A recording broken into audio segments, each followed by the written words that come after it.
Allô, aujourd'hui je te présente ma troisième murale de 4. Celle-là, c'est un visage d'un tigre, d'une tigresse en fait. Voici les débuts avec l'esquisse, puis l'application de couleurs qui ne sont pas phosphorescentes ou fluorescentes au départ. Donc c'est des couleurs acryliques de base pour la couche de fond, pour avoir du relief, un effet un petit peu plus 3D. Puis après ça, j'ajoute successivement les couleurs de plus en plus fluo puis phosphorescentes pour agrémenter, puis que ce soit ça qui ressorte finalement là, au visuel. Donc voilà, en très, très accéléré toutes les étapes, mais c'est toutes des petits coups de pinceau, c'est beaucoup d'heures de travail pour celle-là. Mais je suis contente du résultat. Ça, c'est résultat préliminaire, dans le fond, c'est la couche de base.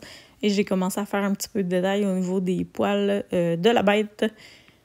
Puis commencer à travailler le fond des yeux. Donc c'est ce que ça donne après la première étape. Puis on voit le résultat aussi de jour avec les détails. Et j'ai commencé avec un Sharpie, un marqueur permanent noir, à faire des détails noirs par-dessus ce que j'avais peint. Donc pour faire les détails là, du museau, les yeux, le nez et la bouche. Et encore une fois, la partie qui m'a donné le plus de défis, ce sont les yeux. La bouche, je l'aime vraiment beaucoup, beaucoup. On dirait vraiment qu'elle a un effet 3D avec les blacklights, là. On dirait vraiment qu'elle lui... j'ai réussi à recréer l'effet que je voulais. Il va me rester des retouches à faire sur les yeux pour ajouter le côté luisant, le petit reflet. Mais somme toute, je suis contente du résultat final parce que je les ai retravaillés beaucoup, beaucoup pour arriver à quelque chose d'intéressant. Ici, on me voit en action avec les couleurs fluo pour faire les projections de peinture. Donc, je voulais que le fond ressorte. Là. Initialement, c'est juste un fond noir.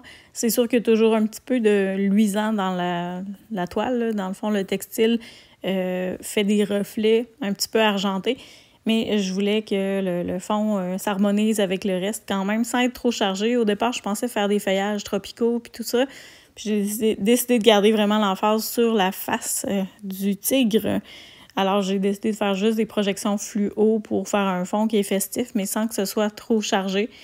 Donc, j'y vais une couleur à la fois pour les projections. Là, j'ai commencé avec le jaune, puis ensuite, j'ajoute les autres couleurs, une à la fois. Mais c'est ma partie préférée dans les toiles de lancer de la peinture et dans des grands formats comme ça. Celle-là, c'est une 6 pieds par 5 pieds. C'est le fun parce qu'on a de l'espace pour faire des projections, puis ça fait un peu plus de dégâts, mais c'est vraiment une partie qui est amusante, là, pour la touche finale. Donc, voilà. Encore d'autres éclaboussures. Donc, il y en a beaucoup. J'en ai débordé un petit peu sur le visage du tigre, mais je voulais pas qu'il y en ait quand même trop. Je voulais garder vraiment le dessin de base là, à l'arrière pour la toile. Puis, l'emphase sur les couleurs fluo au niveau du visage, mais le reste, vraiment plus sur le fond de la toile. Fait que j'aime le résultat final. Je vais retoucher les yeux suite à ces projections-là. Donc, c'est la dernière étape qui me reste, là, la signature, les yeux du tigre. Puis, je vais voir si j'ai des retouches à faire, mais dans l'ensemble, je l'aime beaucoup. Il flash, il est vraiment impressionnant en vrai, avec les lumières néon. Je montrerai le résultat à la fin, là, blacklight ou de jour. Mais c'est une toile que j'avais en tête depuis un petit bout de temps. J'avais envie de faire un félin, mais j'avais pas envie que ce soit réaliste non plus. J'avais envie qu'il soit sympathique, puis un peu caricature, un petit peu cartoon. Donc, c'est ce que j'ai eu envie de faire pour celle-là. Une grosse face de chat géant. Donc, voilà. Pour le moment, la toile va être exposée dans mon atelier pour l'ouverture qui est prévue le 31 mai, le 1er et 2 juin qui s'en viennent. Donc, ce sera possible de la voir en personne lors du vernissage. Je vais avoir 4 grandes murales comme ça. J'en ai une de 12 pieds avec un flamant rose qui prend un bain de minuit. J'en ai une qui fait environ 8 pieds avec un ara rouge, un beau perroquet, super coloré. Et j'en aurai une dernière qui fait entre 7 et 8 pieds, je pense, pour la dernière partie. Celle-là, je n'ai pas encore décidé ce que j'allais faire dessus, mais ce que j'avais envie d'explorer, c'est de faire un œil super coloré, quelque chose de très éclaté. Donc, j'y réfléchis encore, là, mais probablement qu'il y aurait une partie faite avec la peinture fluo au séchoir pour faire la couche de fond avec un œil qui contraste là, sur le dessus, qui est multicolore avec des couleurs fluo. Donc, j'avais envie de faire un œil géant. Je ne sais pas pourquoi, mais c'est ce qui me tente pour l'instant. Je verrai si l'inspiration change. J'ai quand même du matériel pour en faire d'autres. Donc, j'ai le choix, puis je vais y aller selon l'inspiration du moment quand je serai rendue là. Mais cette 4e murale à déterminer, bien, ça va être ce qui va compléter les murs de mon atelier au sous-sol pour le vernissage et l'ouverture. Les murales vont être disponibles ensuite pour l'intérieur ou l'extérieur.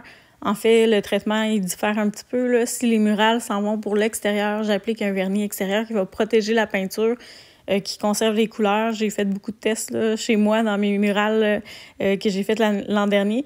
Puis les couleurs sont restées belles, la peinture se maintient bien, donc les tests sont concluants. Et maintenant, bien, quand je fais ce type de projet-là, je double l'arrière de la toile avec une toile noire, donc on ne voit pas l'arrière de la toile où la peinture déborde parfois à travers les mailles du tissu synthétique. Donc, ça permet d'avoir un dos ou un revers de clôture ou de murale qui est complètement noir, avec la murale de l'autre côté qu'on peut éclairer ou non sous les blacklights. Mais ça fait quelque chose d'intéressant. Et maintenant, plutôt que d'utiliser les tie wraps, les attaches qui sont fournies avec les toiles qu'on achète, à ce moment-là, je les substitue par des attaches en métal. Donc, c'est fait en acier inoxydable. C'est super pour l'extérieur. Ça ne casse pas, contrairement aux attaches de plastique qui finissent par sécher et casser. C'est un matériel plus résistant, c'est plus intéressant. Donc, c'est quelque chose qui peut s'installer très rapidement dehors. Ces murales-là peuvent être enroulés pour être transportés. Et l'avantage versus des murales qu'on fait sur des structures de béton ou sur un mur, bien, on peut partir avec. Si vous vendez, vous déménagez, vous changez de décor, vous pouvez retirer facilement la murale puis la changer ou complètement la déménager avec vous. Et ces murales-là peuvent être aussi installés à l'intérieur avec un jeu de moulure ou simplement avec des punaises. Si on veut pas abîmer le mur du tout, là, c'est pas quelque chose qui est pesant. Donc, ça peut s'installer aussi facilement en faisant un minimum de trous puis un minimum de dommages au mur. Comme ça, quand on désinstalle la murale parce qu'on décide de changer de déco ou quoi que ce soit, on décide de la changer de mur ou changer de place, bien, à ce moment-là, on n'a rien qui a été brisé et bien, ça permet de préserver notre murale, de la vendre, de la déménager. Donc, c'est un avantage qui est super intéressant pour les acquéreurs versus perdre ce qu'on a investi. Ce qui est le cas d'une murale standard, normalement. Prochainement, d'ailleurs, je vais faire un projet de murale intérieure pour la petite fille d'une amie. Donc, pour décorer une chambre de fillette, on va regarder avec elle ce qu'elle aime, ce qu'elle désire.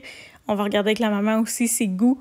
Puis, on va construire une murale vraiment sur mesure là, qui s'harmonise avec le lit, la déco de la chambre et tout ça. Donc, ça sera un projet à surveiller prochainement. J'ai hâte de vous montrer ça. Et avec la collaboration d'un enfant, ça devient toujours super intéressant et ludique. Donc, je montre ça bientôt. À la prochaine. Merci de ton écoute.